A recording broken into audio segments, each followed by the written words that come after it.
Hi everybody, I'm JT. Welcome to another video from me here at Campervan Journey.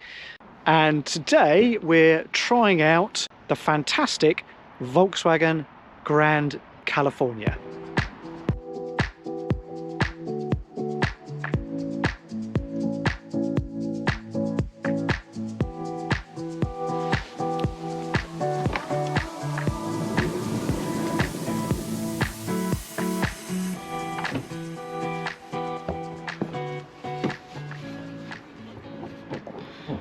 Certainly couldn't get out without that extra step. It's quite a long way down. It's probably best part of half a metre drop from the floor level all the way down. But the one thing I didn't mention was there's multiple heating vents all around. This particular van's got diesel heating controlled from the panel up on the wall there, but there is an option to have gas heating as well. Diesel's probably better.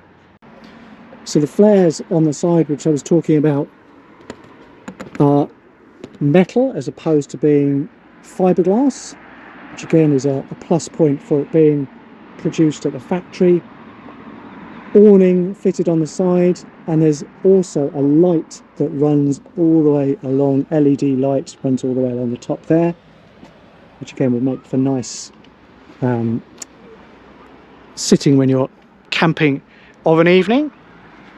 And then, being a crafter based van, you've got the two big opening doors at the back here, so access into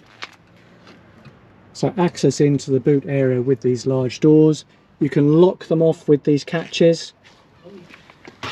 And then, being in California, of course, we have the picnic chairs stowed in the back.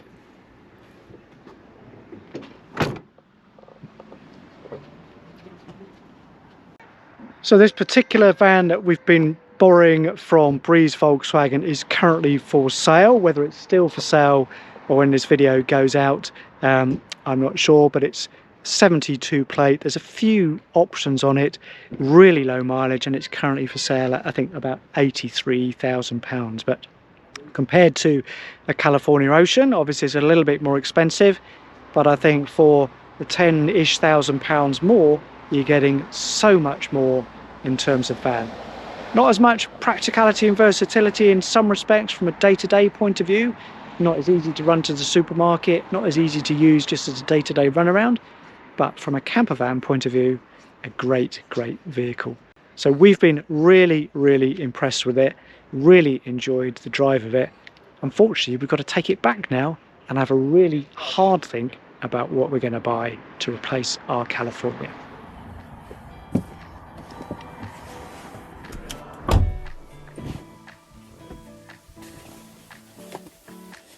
Alright, let's take this big baby back. Even though it's a really big tall van, I still feel like I need to raise my seat up. No, I don't think it feels tall because you forget what's above. You forget what's above that, yeah. You'd probably want to have a little sign up reminding you that it's however many meters tall. So navigation, Breeze. Please drive to the junction.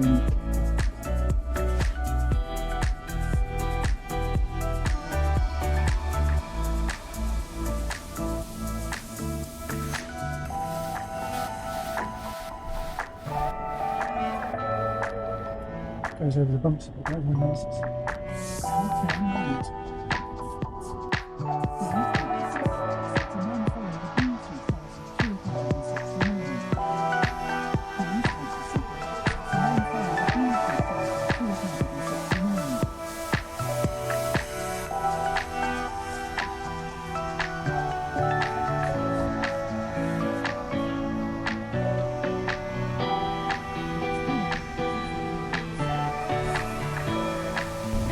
Fancy going windsurfing? No. It looks a bit cold, doesn't it?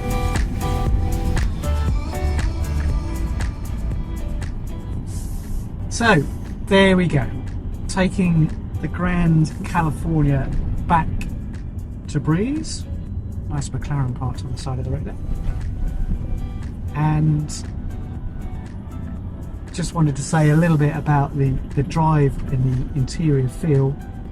The cabin is very familiar based on a Crafter, but there's a lot of similarities with our current California in terms of the layout. The controls are very, very familiar, which is good.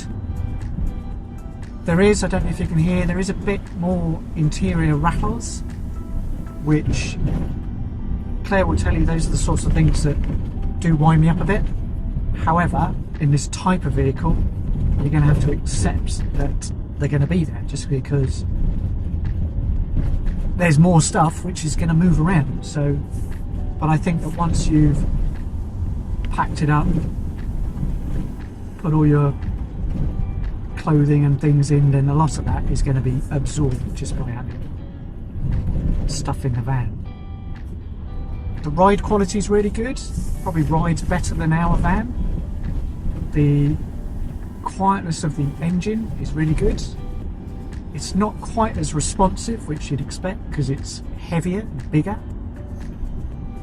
and it doesn't feel as much bigger as I thought it would to drive.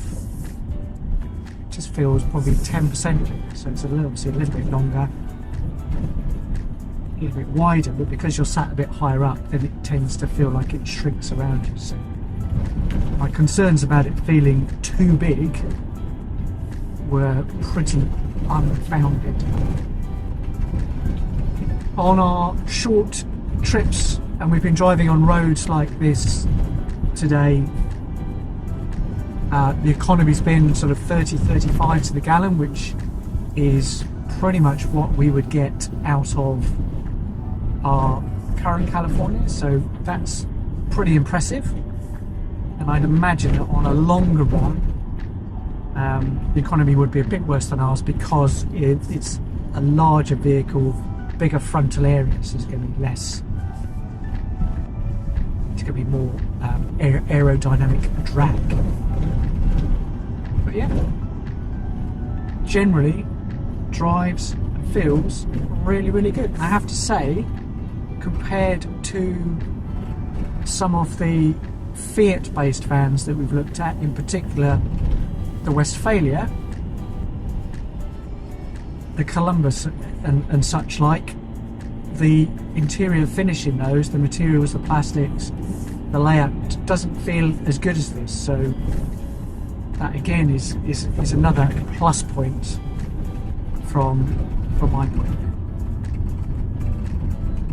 view. So drives well, really good practicality space inside. I think we need to do some serious thinking, because I think this has jumped from being a possibility to being right up there as being a real contender for our next camp. See what happens. Do you feel that you are aware of that, and that's probably why there's that extra little mirror there, that blind spot area? Okay. Because if it's a smaller, lower car, you can't see it.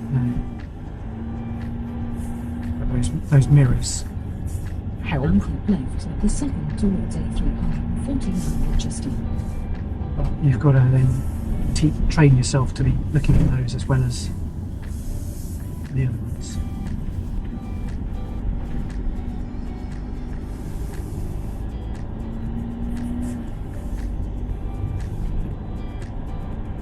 Steering is probably lighter than Right at the traffic light towards A. You have reached your destination. It is on the right side of the road.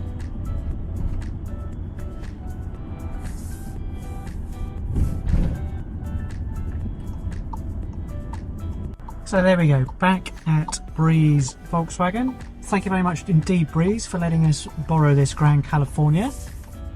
Been really impressed with it, so thank you.